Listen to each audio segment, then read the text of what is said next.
A rivalry born not from ambition alone, but from pain, that a brotherhood shattered before it had time to harden, and a silence that lasted longer than most bands ever survive. For decades, fans thought they understood the story. Dave Mustaine was fired. Metallica moved on. Megadeth rose from the ashes. End of discussion. But the truth has never been that clean. Because beneath the riffs, the records, the sold-out arenas, and the mythology of heavy metal, there has always been something unfinished between James Hetfield and Dave Mustaine. Something unresolved. Something human. And now, at an age when most legends stop looking backward, James Hetfield has begun doing the opposite. Speaking, reflecting, admitting things he once buried under silence. So, the question isn't just what happened, that it's why it still matters. And why, after all these years, the wound still hasn't fully closed. To understand that, you have to go back to the beginning, before the fame, before the feud, back to a time when metal itself was still being invented. In the early 1980s, heavy metal was restless, loud, aggressive, and searching for something faster and more dangerous than what came before. In Southern California, that hunger collided with raw ambition when a handful of young musicians crossed paths, unaware they were about to change music forever. James Hetfield and Lars Ulrich were just kids with big ideas and bigger attitudes. They weren't polished. They weren't disciplined. But they were obsessed. Obsessed with speed, power, and pushing sound beyond its limits. What they lacked was a spark. That spark arrived in the form of Dave Mustaine. From the moment he entered the picture, Mustaine was impossible to ignore. His guitar playing wasn't just fast, it was vicious. Jagged riffs, wild solos, a sense of danger that felt unfiltered and unrestrained. He didn't just play metal, he embodied it. Early Metallica songs carried his fingerprints everywhere.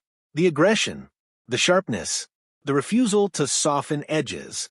Tracks that would later become legendary were forged in rooms thick with sweat, alcohol, and volatile personalities. But talent was only part of Mustaine's identity. The other part was chaos. He drank hard. He fought harder. Rehearsals could turn explosive without warning. What energized the music also destabilized the band. They admired his ability, but they feared his unpredictability. Metallica wasn't just writing songs. They were surviving each other. And slowly, that tension began to crack something fundamental. The breaking point didn't arrive during a concert or a recording session. It came through something almost absurd in hindsight. A damaged car, a dog, a night soaked in alcohol and frustration. What followed wasn't just an argument, it was violence. For James Hetfield, loyalty to the band was non-negotiable. And in that moment, the line between brotherhood and survival became painfully clear. Behind closed doors, Hetfield and Ulrich wrestled with a decision they never imagined making so early. Dave Mustaine was essential to their sound, but increasingly impossible to manage. His fire threatened to burn everything down before it even began. So they chose the band. Just days before entering the studio to record what would become their debut album, they fired him. No warning, no goodbye worth the name. They put him on a bus and sent him away with nothing but his gear and a lifetime of resentment. For Mustaine, it wasn't just rejection. It was erasure. He had helped build something from nothing, and in a single moment, it was taken from him. That bus ride back to Los Angeles wasn't quiet reflection. It was the birthplace of a vow. Metallica hadn't destroyed him, they had created him. Mustaine didn't retreat. He transformed. Fueled by humiliation and rage, he poured everything into building a new band, not as an alternative, but as a direct challenge. Megadeth wasn't formed from peace or artistic curiosity. It was forged in anger. Every riff became a weapon. Every lyric a declaration. When Megadeth's debut arrived, it didn't sound like a newcomer. It sounded like a warning shot. Fast, technical, unapologetic. One song in particular carried a message no one missed. A reworked version of material Mustaine had written during his Metallica days, delivered faster and harsher, as if to say, this was always mine, but revenge alone doesn't sustain a career. What Mustaine did next is what cemented his legacy.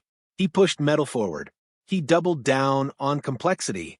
While Metallica gradually explored melody and structure, Megadeth leaned into technical ferocity. Intricate solos, whiplash tempos, no compromises, and the rivalry grew. Mustaine fed it openly. Interviews became battlegrounds. Accusations flew. Fans listened, and the divide hardened. But while Mustaine externalized his pain, James Hetfield did the opposite. He went quiet. James Hetfield didn't fight the war in public. He fought it in the studio. After Mustaine's departure, there was a vacuum inside Metallica. And into that space, Hetfield stepped fully. Not just as a singer, but as a leader, as a writer, as the emotional center of the band. The guilt followed him. The pressure, too. Ride the Lightning wasn't just an album. It was a statement. Sharper songwriting. Deeper themes. Proof that Metallica wasn't crippled by the loss, but evolving beyond it. Then came Master of Puppets. A towering achievement. Brutal yet sophisticated. A record that didn't just define Metallica, but metal itself. And in doing so, it shifted the rivalry. Metallica wasn't reacting anymore. They were setting the standard. Still, Mustaine's presence lingered like an unresolved echo. Fans dissected credits, compared riffs, debated who truly shaped the early sound. And Mustaine never let the world forget his role. Hetfield heard it all, but instead of responding, he buried himself deeper in the work. Albums grew bigger. The audience expanded. Metallica crossed into territory no metal band had ever reached. To some, it was selling out. To Hetfield, it was survival. As Metallica's fame exploded, Hetfield's inner struggles intensified. Addiction, self-doubt, the pressure of legacy. He carried it all quietly, and beneath it all, the unresolved fracture with Mustaine never fully healed. For Mustaine, no amount of success erased the feeling of being cut out of history. Even as Megadeth became a pillar of metal, comparisons never stopped. And neither did the bitterness. Years passed, albums stacked up, both men aged, and slowly something shifted. Time softened the edges. Then, unexpectedly, the silence broke. When the two men finally sat across from each other years later, there was no posturing left, no bravado, just decades of unspoken pain filling the room. Mustaine wasn't angry. He was wounded. He spoke about being discarded, about never being acknowledged. About the simple words he never heard. Thank you. Hetfield listened. And when he spoke, it wasn't defensiveness that came out. It was remorse. He talked about survival, about chaos, about choices made too young and too fast. There was no clean resolution, no dramatic reconciliation. But something profound happened. The myth cracked. For the first time, fans didn't see rivals. They saw two men shaped by the same trauma, responding in opposite ways. And that moment changed how the story was told forever. Years later, hope flickered again. Quiet conversations, careful words. The idea of collaboration surfaced not as nostalgia, but as closure, revisiting early material, reclaiming shared history. For fans, it would have been monumental. But old wounds don't disappear just because time has passed. When the subject of credit and ownership surfaced, the fragile balance collapsed. The conversation didn't explode. It didn't need to. It simply stopped. Once again, silence returned. And once again, the past proved heavier than the present. While the musicians carried their private burden, fans carried it loudly. Metallica versus Megadeth wasn't just a preference. It was identity. One band represented evolution and scale. The other represented purity and defiance. Debates raged for years, and yet as time passed, something unexpected happened. Perspective. New generations listened without baggage. They heard brilliance on both sides. They recognized that the rivalry itself had sharpened both bands. Without Mustaine, Metallica might not have pushed as hard. Without Metallica, Megadeth might not have burned as fiercely. The conflict didn't weaken metal. It strengthened it. So, where does that leave them now? Two legends. Two paths. One origin story that can never be rewritten. They may never share a stage again. They may never collaborate.